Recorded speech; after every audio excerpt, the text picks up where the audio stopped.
que chama Gênesis TV. Se vocês quiserem depois conferir, essa palestra vai estar gravada, né, no canal dele. É @Gênesis TV. Temos também, né, Beto? Você é biógrafo de Chico.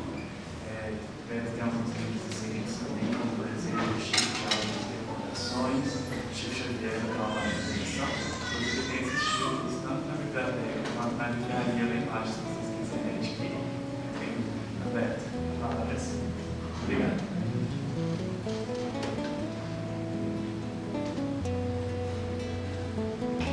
Senhoras e senhores, boa tarde. De novo. Senhoras e senhores, boa tarde. Deu certo. Que Jesus nos abençoe. Evangelho é alegria. Boa nova. A novidade, o reino. Jesus voltando como prometeu, em espírito e em verdade, num momento muito auspicioso da nossa evolução. Que bom estar aqui com vocês, muito obrigado, Antônio, Pedro, a equipe, aos benfeitores da casa. E por tradição, todas as vezes que eu volto à minha casa, porque é minha também, tá bom? Combinado? Pode? Porque foi em 1987 que eu subi essas escadas pela primeira vez e a minha vida nunca mais foi a mesma. Genesi. Lembra, Genesi? O tempo passando, hein? Que beleza. Então, essa casa sempre é um retornar, é um motivo de muita alegria. Eu vou contar uma história. Há um tempo atrás, eu estava vindo para fazer uma palestra carregando as traias de pescaria, né? Porque é a mesma coisa. Câmera, livro, sai de casa como por uma viagem. Aí eu estava ali, a um quarteirão, eu escutei, senti um envolvimento muito carinhoso, cheiro de rosas. Cheiro de rosa por aqui. Aí eu escutei: meu filho, você vai voltar. E o sotaque inconfundível, a benfeitora Sheila. E naquele momento eu fiquei emocionado, mas eu estou voltando. Você vai entender daqui a um tempo. Passou um mês, eu recebi um convite para fazer uma visita à Alemanha, para falar de doutrina espírita. E, para minha surpresa, a casa que movimentou a viagem, o pessoal, minha querida amiga, que é de PH por coincidência, é Grupo Sheila. E quando eu estava entrando no Grupo Sheila, em Munique, eu vi um painel todo florido e só escutei a voz: seja bem-vindo, eu te disse. Então, o ir e vir, o tornar a nascer, o morrer, recomeçar, é a dinâmica da evolução, mas não sob o ponto de vista natural, da evolução natural sob o ponto de vista das projeções fisiológicas, porque lidamos com a lei divina e natural que se manifesta no nosso corpo, é divina e natural. No contexto geral, climático, magnetismo, eletricidade, etc. Também no contexto das leis naturais, dos animais, das plantas. É lei divina e natural e é imutável. Lei divina e natural não muda. Somos nós é que evoluímos e nos adaptamos. E aí um dia, caídos, trôpegos, somos recebidos, acolhidos, tratados. Escutamos a voz do pastor que diz: vinde a mim. E a gente foi. A gente está vindo. E a gente vai continuar seguindo. Ouvindo a voz do pastor: vinde a mim. Conforme a descrição do capítulo 11 de Mateus, a partir dos versos que vão desaguar no 28, quando ele fala, mas tomai sobre vós, ou melhor, antes disso, vinde a mim todos vós que estáis cansados e sobrecarregados, que eu vos aliviarei. Tomai sobre vós o meu jugo e aprendei de mim, que sou brando e humilde de coração. Aí encontrareis paz. Então observemos que a paz, a ciência da paz, a paciência, por exemplo, paz é o prêmio para o bom combate, para a prática da virtude, em busca da sabedoria. Então os filósofos, os amigos que estudam em outras escolas, tradições, religiões, etc., nós discutimos o mesmo assunto. O porquê existir? Para quê? O que viemos fazer aqui?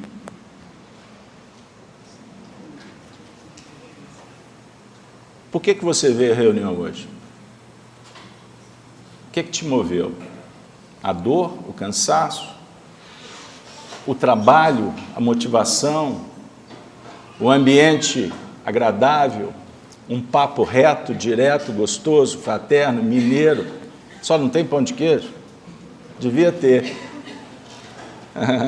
A viola, a música, viola, a orquestra, a composição, a poesia, a vibração, o ambiente terapêutico, o passe magnético, a cura. Quem sabe viemos por conta do diagnóstico da doença grave. Será que eu estou aqui em busca da qualidade para desencarnar bem? Eu estou aqui pedindo para alguém? Eu estou aqui fazendo prece para um familiar, para um amigo, para um desconhecido? Eu estou orando pelo planeta? Eu vim preencher o espaço existencial? O que eu vim fazer aqui? Um dia eu fiz essa pergunta numa palestra, lembrei, lá no Werner, só vai lembrar da Dona Arlete. Lembra-se, Augusto? Tempos bons. Aí o companheiro levantou a mão, pediu a palavra. Pois não. Sabe qual que é a minha história? Por favor, testemunho.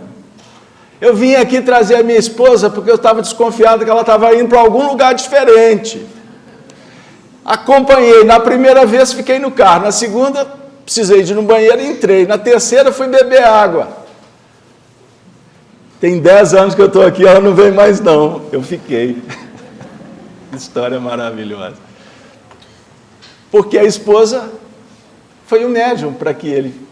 mas ela não voltou. Ela tem seus motivos. Ela cumpriu a tarefa. Cada um com seu time espiritual, com as suas necessidades. O certo é que viemos aqui para refletirmos. Aprender, não vou dizer, que é presunção.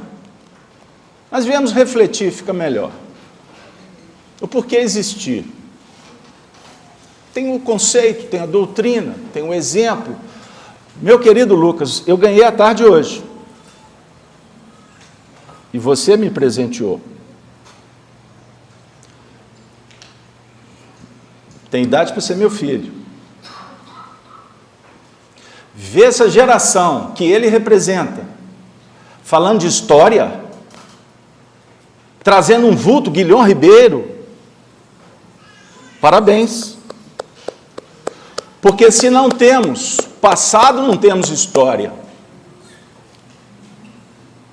Por favor, obrigado. Se não temos história, não temos identidade. E ele falou de um grande vulto, uma pessoa normal como qualquer um aqui, mas foi alguém que dedicou, que fez um trabalho especial no movimento espírita. E nós, gerações atuais, desconectados com a história, inclusive porque a história que nos contam, boa parte não retrata a verdade, sim narrativas ideológicas. Menos, né, Pedro? Eu vou ficar quieto. Prometo que hoje eu me comporto. Parabéns pela história, por Guilhom Ribeiro. Esfolha, esquadrinha conta, fala mais, porque eu não tenho dúvida que Guilhom Ribeiro recebeu as suas vibrações. Manuel Quintão, a família Quintão, que foi muito amiga de Francisco Cândido Xavier. Por sinal, uma dica, leia Romaria das Graças, de Manuel Quintão, o livro, salvo engano, de 1936. Não estou apresentando memória vaidosamente, e sim um compromisso ético, moral, intelectual com a doutrina que eu adotei como a doutrina da minha vida. Então, quando eu falo do Espiritismo, eu procuro lavar a boca, porque o Espiritismo é uma doutrina que me ajudou e continua e vai me ajudar muito a refletir o porquê existir. O que eu vim fazer aqui? Eu interrompi, eu ia trazer um conceito. Questão 132 do Livro dos Espíritos. Qual o objetivo da reencarnação, Totanho? Deus vos impõe, certinho, Deus vos impõe a reencarnação com o fim de vos fazer progredir. Para uns, expiação, para outros, missão.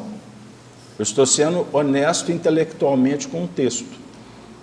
Isso não pode ser interpretado, isso é literal, isso é cláusula pétrea. Eu não posso relativizar. Por que você está falando isso? Porque Pedro, Antônio me convidaram para falar de um tema desafiador.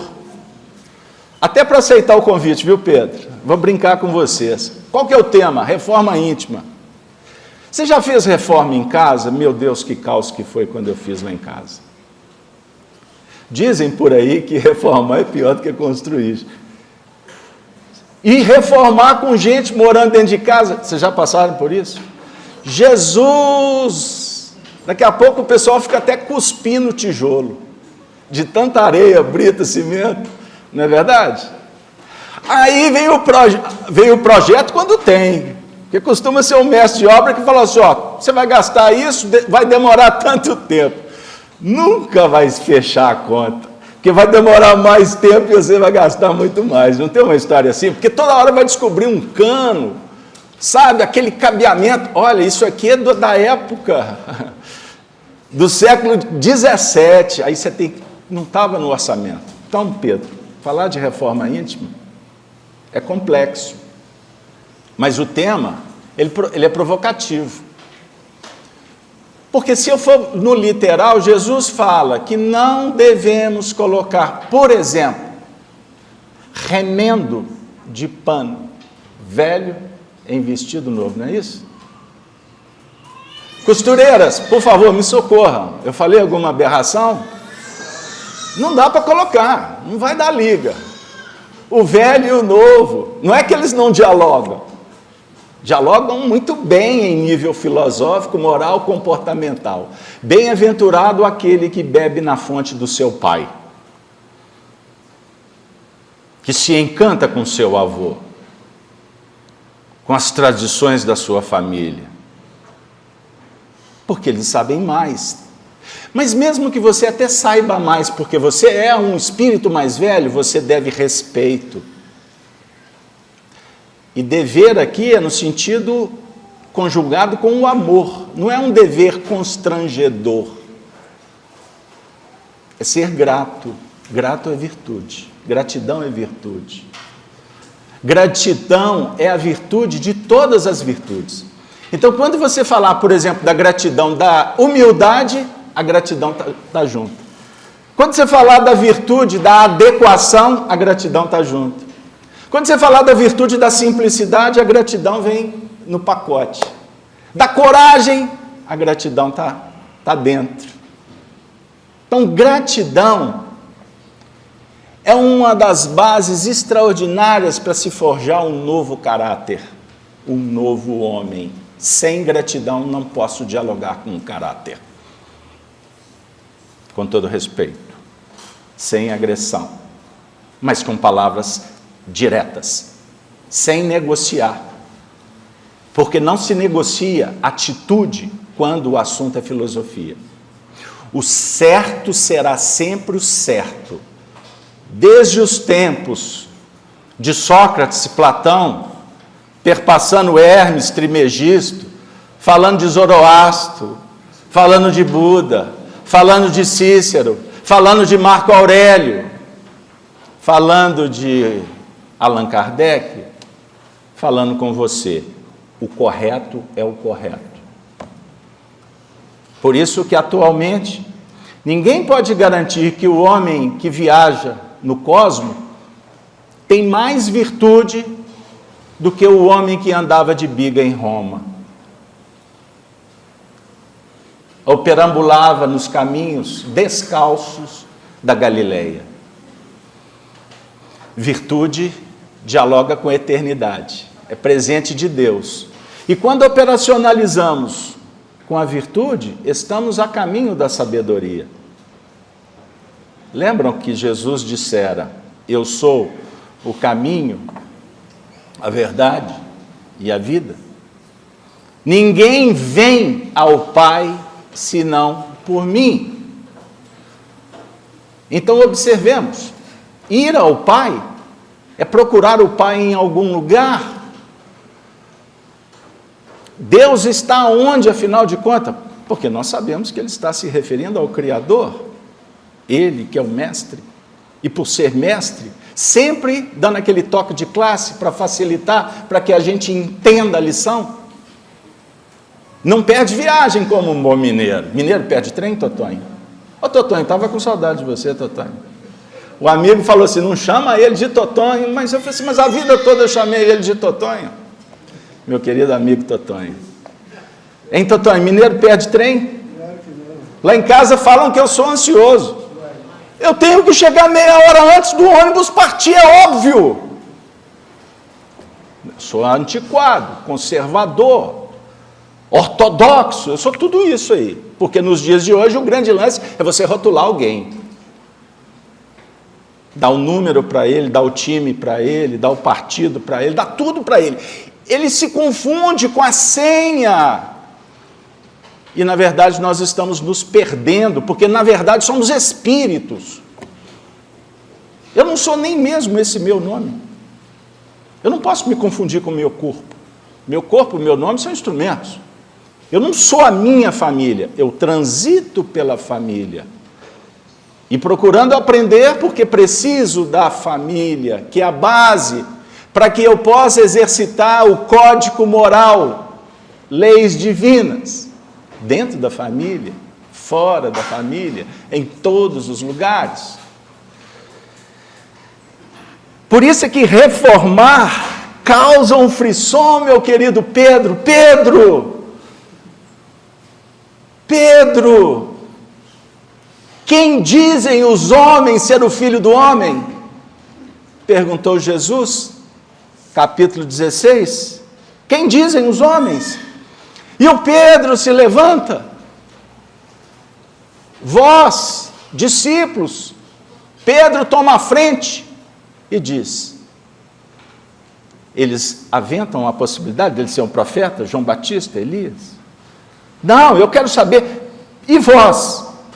Quem dizeis que eu sou? Pedro levanta. Na verdade, Simão, ainda não era Pedro. Simão, filho de Jonas. Ele vai se tornar Pedro lá na frente. Um sábado desse eu venho para contar essa história, porque não vai dar tempo. Naquele momento era Simão. Tu és o Cristo, filho de Deus vivo. Bem-aventurado és tu, Simão Bar-Jonas. Simão, filho de Jonas. Bar-Jonas, filho. Porque o que te revelou não foi a carne, não foi o intelecto, não foi o livro que tu lestes, não. O que te revelou foi o Espírito Santo, o Espírito Verdade. A terceira pessoa da Trindade, não, calma, não empolguemos.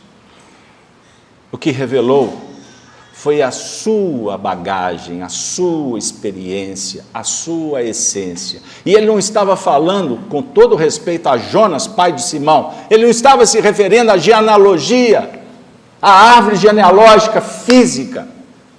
Ele está falando da conjunção, da integração das personalidades que Pedro animou durante muitas vidas para chegar naquele momento decisório e dar um testemunho certeiro. Então não foi a carne, não foi o livro que tu lestes, foi o teu espírito que identifica que estás diante da verdade, da luz. Isso não é simples, identificar a verdade à luz. É percepção da alma. Não é simples mediunidade. Mediunidade é como o tato, o olfato, o paladar, a audição e a visão, os 5 sentidos.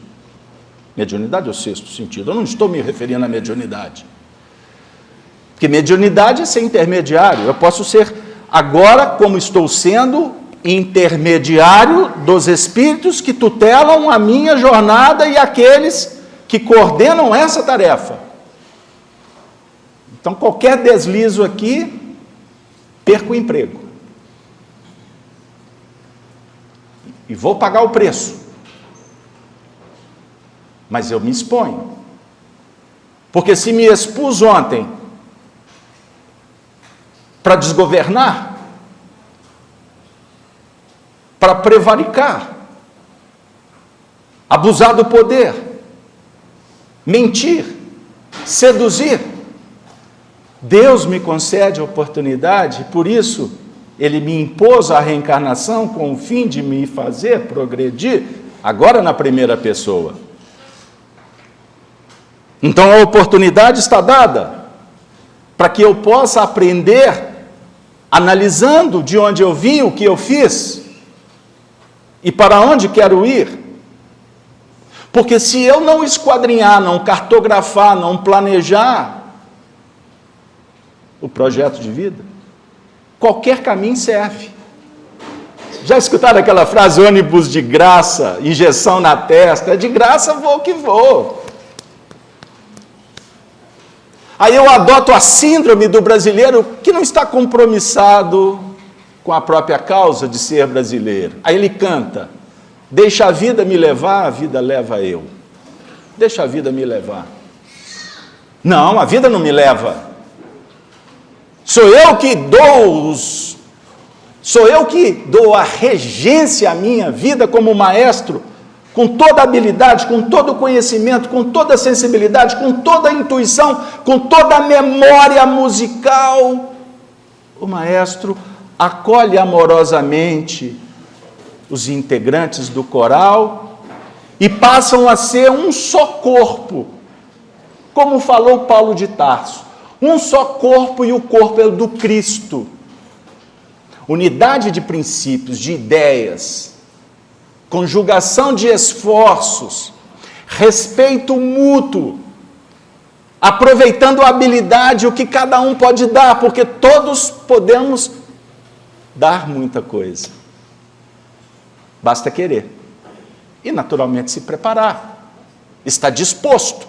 Inclusive para ir até o fim, porque muitos começam, alguns continuam, e raríssimos vão até o fim. Porque ir até o fim com o Cristo, parafraseando Emmanuel,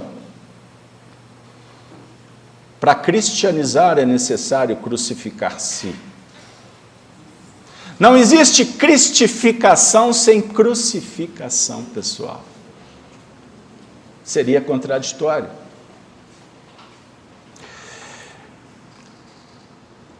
O que você veio fazer aqui?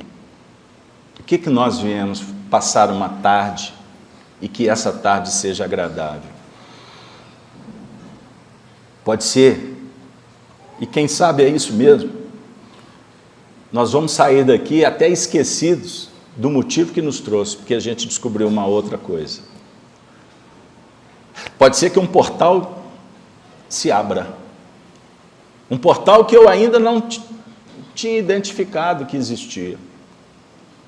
Aí começa a fazer sentido quando Jesus dissera, por exemplo, na descrição do capítulo 14 do Evangelho de João, não se turbe, ele falava isso na ceia, ele anunciava o fim.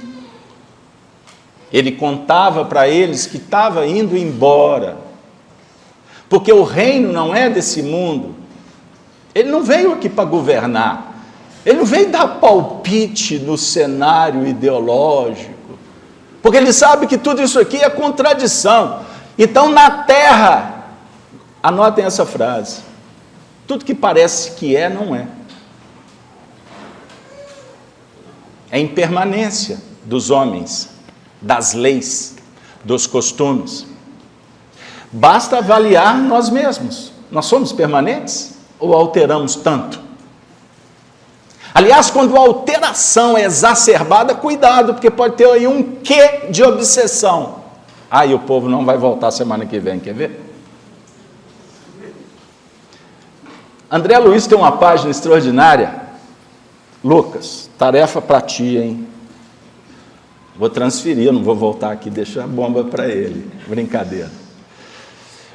Livro Estude Viva, você citou a obra. André Luiz e Emmanuel, parceria dos médiuns Xavier e Valdo Vieira.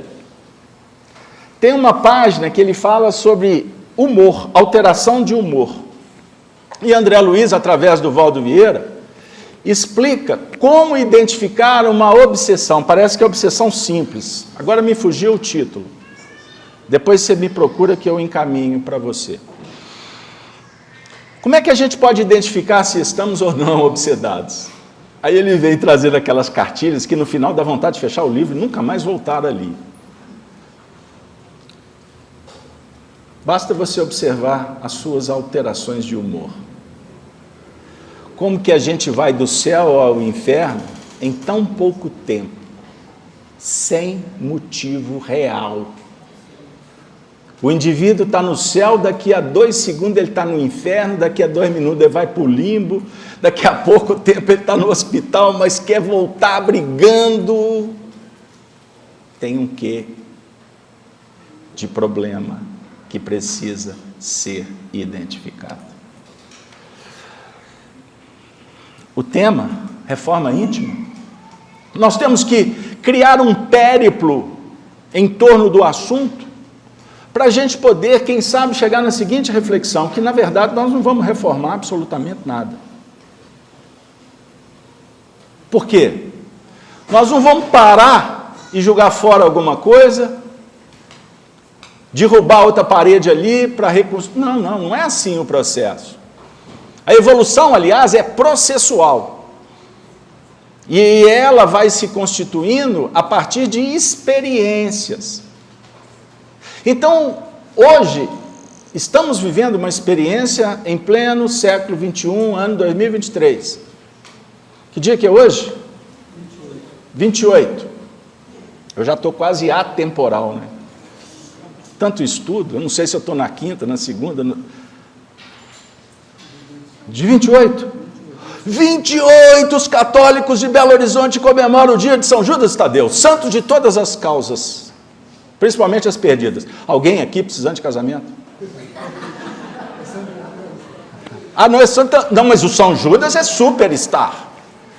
Ele é assim com o Santo Antônio, porque não é das causas perdidas. O Santo Antônio não deu conta, bora lá São Judas. Eu estou falando isso porque eu já fui muitas vezes, adoro ir na igreja São Judas Tadeu, tá bom? Não tem aqui qualquer desrespeito à crença, porque crença não se discute, se respeita, principalmente porque não se entende, porque não tem como explicar. Porque a fé, prestem atenção nos espíritos, a fé é um sentimento, você não discute sentimento, um sentimento que se desenvolve. Não significa que aquele movimento de fé tem a ver contigo. E, aliás, nos dias atuais não pode nem se dizer se é primitivo ou não, se é mais evoluído ou não, porque aquele que está lá no meio das maçãs vão dizer que você é peranfóbico. Não se pode dizer mais nada, porque poucos fazem muito barulho e calam a maioria, principalmente os justos. Aqueles que sabem que os barulhentos amanhã vão ser calados também, é uma questão de tempo. Mas é natural que você se adapte àquele movimento que dialogue com o seu despertar. Porque o objetivo da religião, para trazer a etimologia de relicare, porque ela não se adapta em todos os sentidos, mas, para respeitar a tradição latina, o relicare dá uma ideia de religar. Religar ao que foi desligado. Está correto, Pedro? Pedro é nosso professor de filosofia, tem que tomar cuidado. Qualquer coisa ele me chama depois. Vejam bem, então religar, ligar de novo. Vamos para a psicologia profunda? Vamos, Lucas? Essencial, transpessoal. Qual que é o nosso problema hoje? Eu vou simplificar dizendo, ruptura. Nós nos descolamos. Em algum momento, desconectamos dos princípios verdadeiros que ativam, que motivam, que dão sentido à vida, que alguns dão o nome de Deus. A fé como movimento que promove a vida, que promove todos os anseios, as descobertas. A fé dialoga com a dúvida. A fé explica, consola quando há queda diante do erro. A fé, como falou Paulo de Tarso, é acreditar naquilo que não se vê, tendo a certeza do poder. Com isso, nós vamos recordando, em filosofia espírita, que todos somos espíritos. Não abra mão disso. E como espíritos, vocês todos são imortais. Beleza? Combinado? Casa aberta, eu estou lendo agora. Será que é isso mesmo? Bom, enquanto você estava procurando o seio da sua mãe, porque acabastes de nascer em busca do leite, você tinha uma vocação para ter fé na sua mãe. A sua mãe representa, nas tradições orientais, por exemplo, do mundo celta, Gaia, a deusa da natureza. Então, independente da denominação, a nossa relação com a natureza é um passo para a relação com Deus. E aí nós vamos fazendo um mergulho, ao invés de se perder nos cipoais do mundo, nós fazemos um mergulho dentro de nós mesmos, porque Gaia está dentro de você. É um colo de mãe expectante. Frase de Meimei. Meimei, estou dando os créditos, por favor. Não me processe no YouTube, tá, Meimei? Colo de mãe expectante. É a natureza. Se eu falei sobre a lei divina e natural, que está em toda parte, ela está em você também. O seu corpo não se movimenta expressando a magnitude da lei da natureza? Ou você contou quantos passos que você deu para chegar aqui? Não. Não, já virou instinto. Já está no piloto automático. Mas não foi a sua mãe e o seu pai que te deram isso. Não foi o código do DNA biológico. E sim, você, a sua experiência. Você não precisa de contar quantos passos que você dá para chegar no alvo. Agora, você acha que o seu corpo está se movimentando sem um comando? Não. E não é um comando cerebral, porque ele é inconsciente. O cérebro não está dizendo, como GPS, falando, vai por aqui, cuidado, pista escorregadia. Não. Aonde que eu quero chegar? Dizendo que você, a sua essência espiritual, você não sabe o que ela é. A gente faz uma ideia do que é a nossa personalidade, que tem esse nome, essa cor, essa etnia, essa religião, esse time, mora ali, acolá.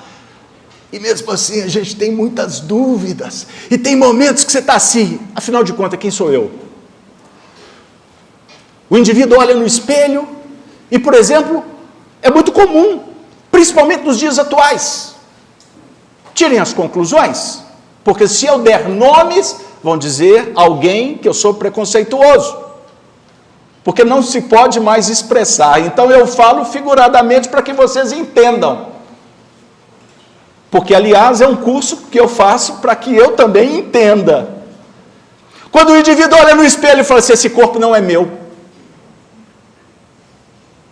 E não existe explicação para ele o porquê que ele sente que aquele corpo não é dele. Porque paira a ignorância e os palpiteiros e aqueles que saem por aí dando chicotada, incriminando, discriminando. E quantos se prontificam para colocar o indivíduo no colo e falar assim: eu vou te explicar por que você acha que esse corpo não é seu. E que não tem nada de errado. É uma questão de entender e aprender a se amar, se ajustar, sabendo que tudo isso é transitório, que passa. Mas não, vamos resolver a toque de caixa. Agrida a natureza. Compreenderam? Não precisa de falar muito. Agora, por que o indivíduo está vivendo uma prova? Porque não é simples. Existe por trás daquele fato outros fatos, escolhas, planos, organização, porque nós não reencarnamos como simplesmente a natureza nos pariu. Existe um projeto. Vide Missionários da Luz, Reencarnação de Segismundo. É uma das narrativas mais extraordinárias no que remonta a planejamento espiritual, inclusive mostrando a beleza da reencarnação, que não começa no ato da concepção. Uma reencarnação planejada começa há muito tempo antes do ato sexual. E o povo aqui discutindo se é na hora, se é daqui a algumas horas, se é daqui a algum mês. Interrompa! Compreender? Como se constrói uma casa ou se reforma? Ou se mudamos totalmente, viramos a chave e nos colocamos como frequentadores de uma escola, na condição de humildes aprendizes que reconhecemos que não sabemos nada. Foi ou não foi o que Sócrates disse? Sei que nada sei. O que Pitágoras afirmou quando perguntaram para ele se ele tinha sabedoria? Ele disse: não, os deuses possuem. Eu amo a verdade, por isso me aproximo dos deuses. Porque conviver com os deuses é estabelecer uma relação, uma identificação. Porque os deuses vão dizer para mim o que eu devo pensar? Não. Eles vão falar para que eu pense, para que eu tenha ideias próprias e não me movimente com ideias dos outros. Eu não vim no mundo para que os outros pensem por mim. Eu estou aqui para estudar, para desenvolver ideias próprias. E a doutrina espírita ainda nos ensina que a nossa mente é um espelho. Espelho reflete. Mas espelho reflete quando tem luz. É vero? Se não tiver luz, não adianta o espelho e você lá querendo passar batom. Não vai dar certo. Percebam? Qual que é o papel da luz nesse caso? Intermediar. A luz vai favorecer que você identifique o objeto que o espelho está refletindo. Lembra quando Jesus disse que ele era a luz do mundo? Mas ele também falou que você é luz também. Vós sois o sal da terra e a luz do mundo. Então significa que eu preciso de acender alguma luz para enxergar o que eu não estou vendo. Porque nos tempos em que vivemos, que se caracteriza por muita confusão, prevista por Jesus, como ensina Allan Kardec, os tempos das grandes mudanças. Há muita anarquia que impera, principalmente arregimentada, sustentada pela ignorância. Lembra quando Paulo falou: quando eu não sei, o que eu faço é lei. O indivíduo está na rede social achando que sabe alguma coisa, dando pitaco para tudo quanto é lado, e na verdade demonstra que, primeiro, ele está perdendo muito tempo. Segundo, que a maioria não sabe o que está por trás de uma simples mensagem que você recebe. E tem muita gente achando que tem amigos em rede social. Ele não consegue ter amigo nem dentro de casa. E amigo é dar a mão e crescermos juntos, na alegria, na saúde, na tristeza, na doença, barará, barará, barará. Não é simplesmente abrindo um tablet ou ligando uma caixinha luminosa que te encharca, te contamina com uma série de informações que não são verdadeiras ou que corrompem o caráter para que você pense de um jeito que eles querem. Quantas horas da sua reencarnação ficastes assistindo telenovela, telejornal ou programa de auditório num domingo inteiro? Eu prometi para o Pedro que eu ia ficar bonzinho hoje. Mas como que eu vou falar de reforma íntima? Numa sociedade materialista em que as pessoas pensam por mim, que é elas que me dão a pauta.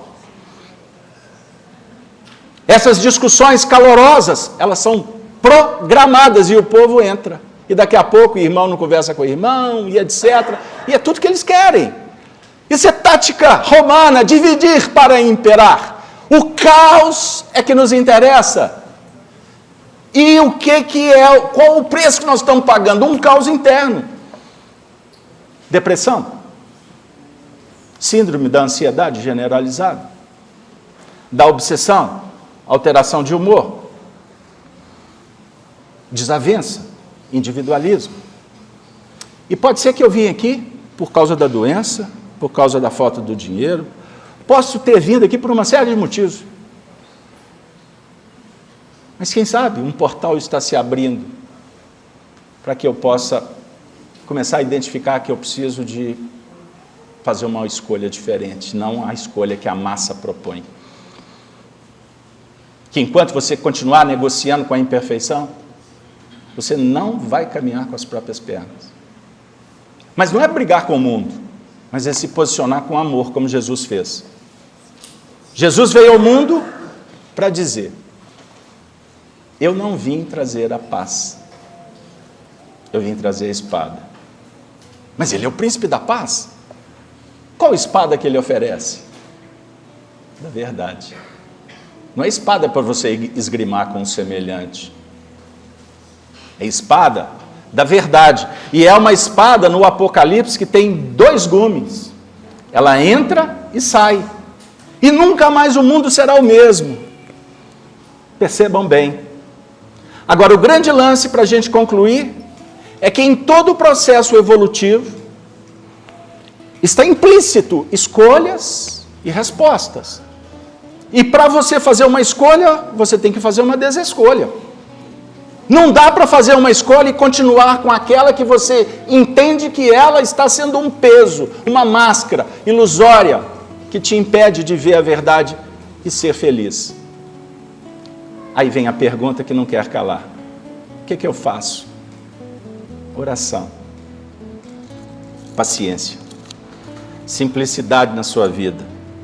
Bondade. Na história do cristianismo, nós temos muitos exemplos de conversão.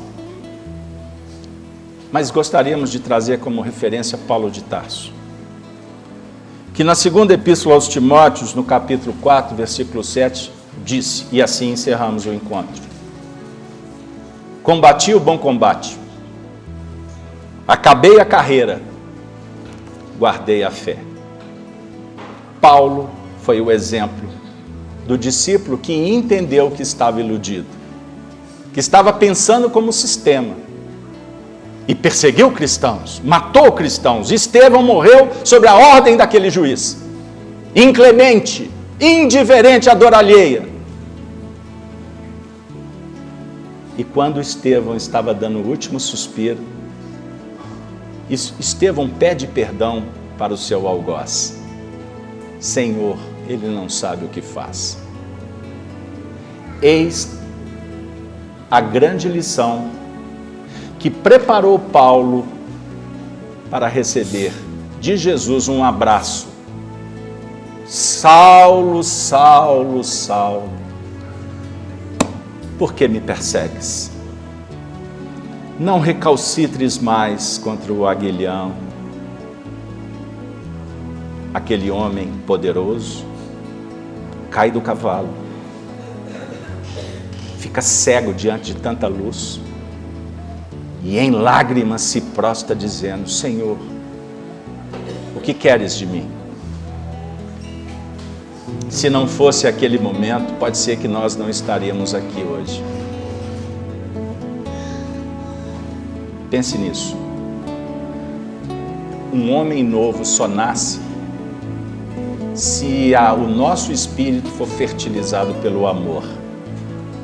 Não vai ser o intelecto que vai resolver, porque o intelecto é capaz de fazer com que os homens desenvolvam guerras, dissoluções, prostituição, corrupção, negação, anarquia.